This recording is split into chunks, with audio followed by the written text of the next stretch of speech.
My cousins, the Weisses, wrestled through Shaker Heights. They were very well known. And when I was a little boy, they taught me how to wrestle on their mother's carpeting. And when I was in 10th grade, we had mandatory wrestling in gym class, every boy in the school. And at the end of that, we had a tournament.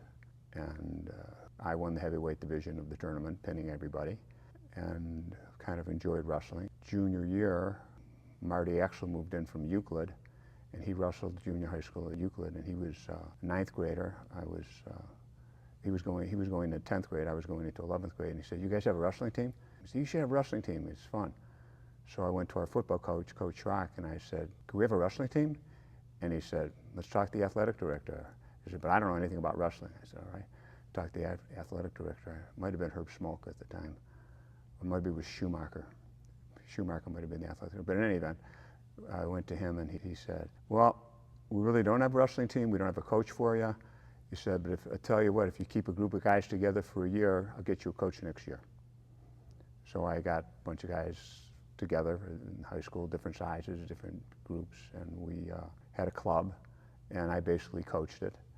And Schrock, who was the football coach, was the official person in charge, but he just came, said hello, and basically I ran the practices and taught the kids the moves that I learned from my cousins, the Weisses.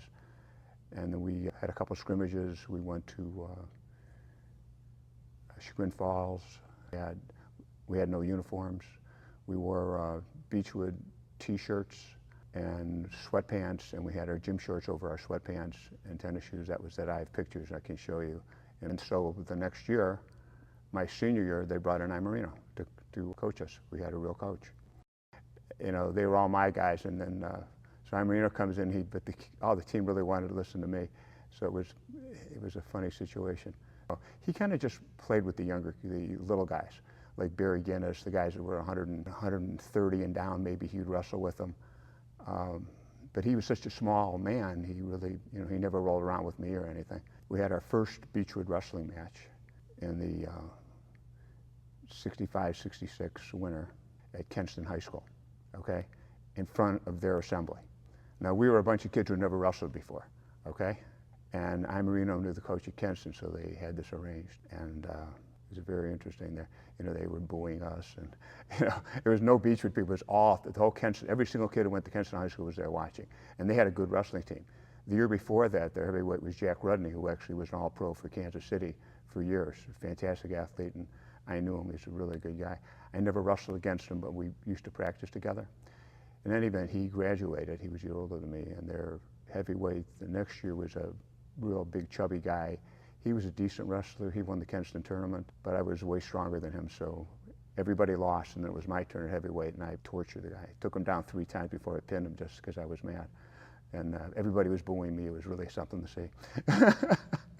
And then what happened, unfortunately, is after that first match, we went to Shaker for a scrimmage, and I tore up my knee, and I was gone.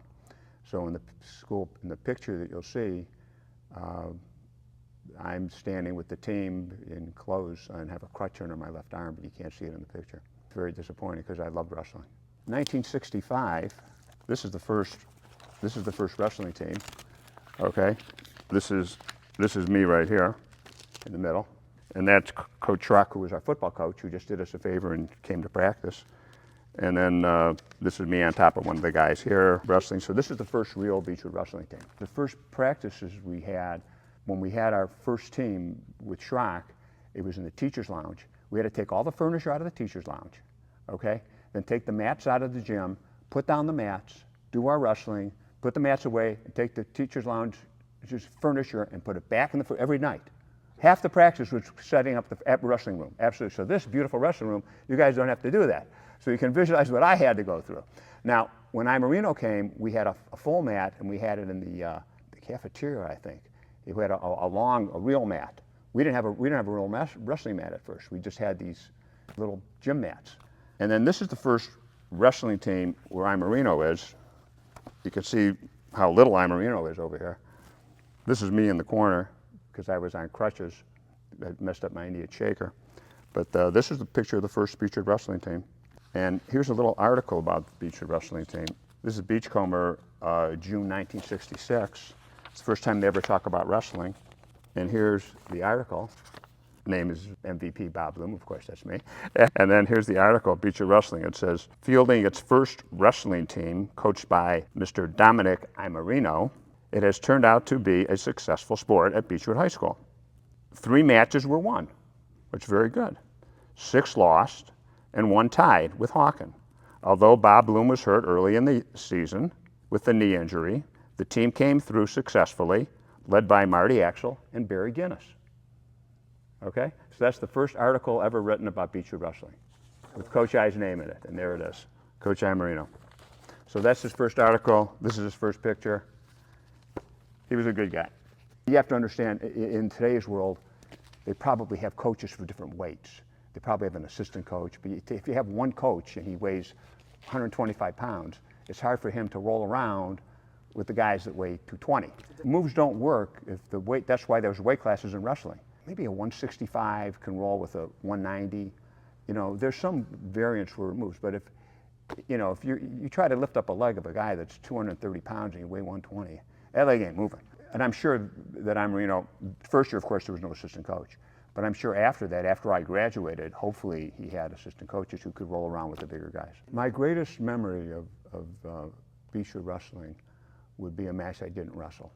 My best friend, Marty Axel, who started the team with me, I was hurt, he was still wrestling, and he was wrestling 165. So in the old days, it was a lot different. They didn't have as many weight classes. They only had one division. It's not like now they have all these divisions. I mean, if you went to the state, you were the best wrestler in the state. There was only one division. And I came to cheer on Marty, my best friend, and he won the Kinston tournament. He was the first Beachwood wrestler to win a tournament. I was the first Beachwood wrestler to win a match, and he was the first Beachwood wrestler to win a tournament. And I was just so happy for him. You know, that the team that, him and I started, there was no wrestling, and, Marty and I developed Beachwood Wrestling, and he actually won a tournament, and we were jumping for joy. So that would be my greatest Beachwood memory. Unfortunately, Marty passed away this year. We just with his wife, they had a celebration of life ceremony this week for him. So it was very, very hard. Well, I'll give you an interesting wrestling story, okay? My junior year, 65, when we just had our little squad that weren't really a team, my buddy Marty Axel and I decided to enter the AAU tournament, which is at the Cleveland Arena, downtown Cleveland.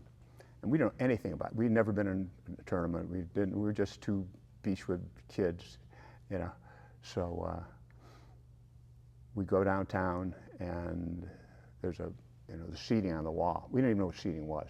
And I see my name, and next to my name there's a guy, and there's a number 1 by his name.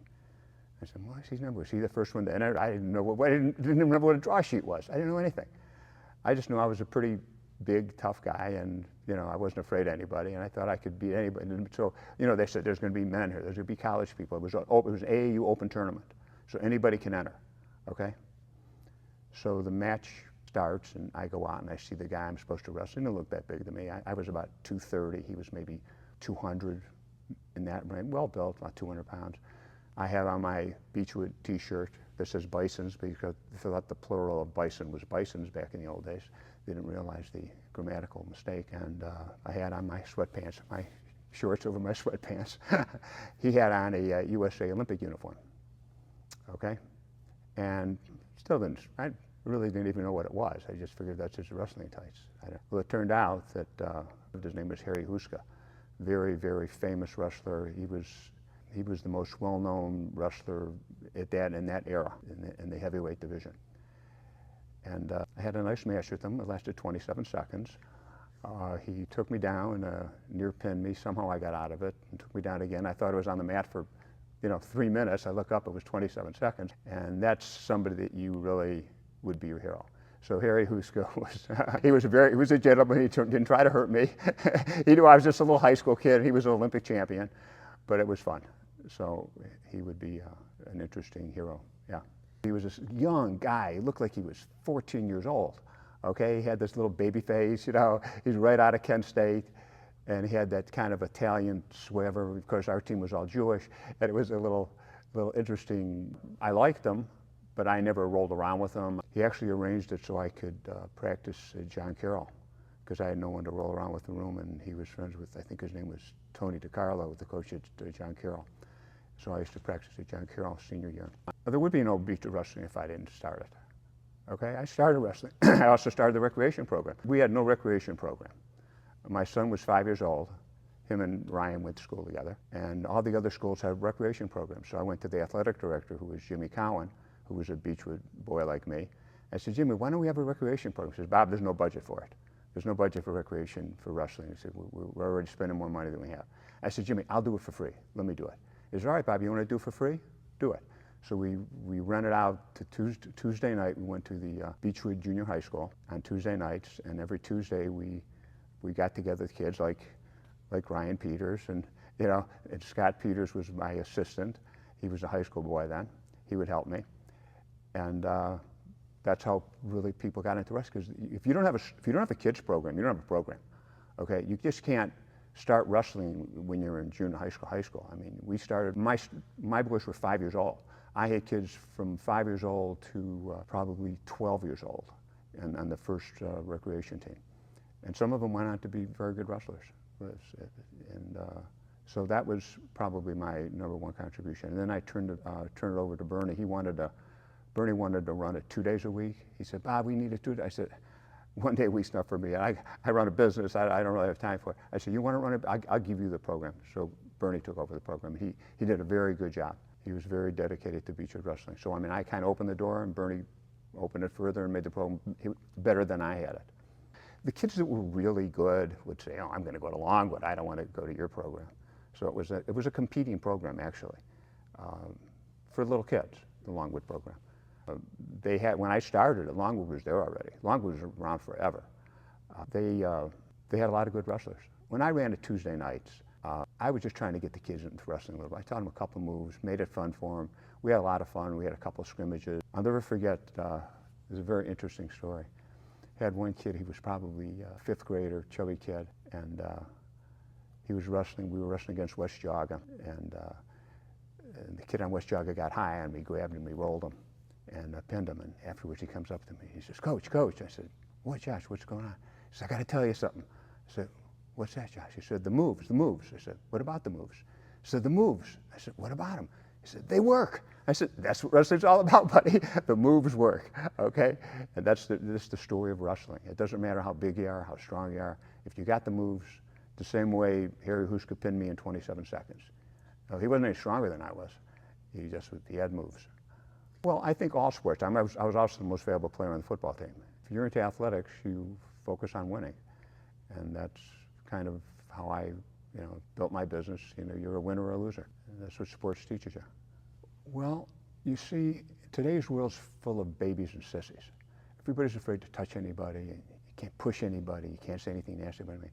Wrestling's one of the few sports you can actually grab somebody and hold them, okay? I have a 6-year-old grandson who I'm teaching to wrestle, and I'm showing him, I said, when you grab that arm, that's not his arm anymore, that's your arm now, okay? So wrestling teaches you to be tough. It just does. I don't care if you're 103 pounds, okay? Wrestlers, you can walk around and not be afraid. So there's no other sport that really does that. I mean, there's nothing like it. Tennis, you're on the other side of the racket. Even football, it's a team sport. You got shoulder pads, you got coaches. It's just you, and you have to be tough. I think Marino was actually good at that, teaching the kids. He intentionally pushed the kids around to make them tough. I remember he used to twist Barry Guinness in knots, and Barry became a very good wrestler. So it's the only sport, maybe boxing, but boxing is dangerous. But yeah, wrestling teaches you to be tough. I think it's good for little kids to wrestle.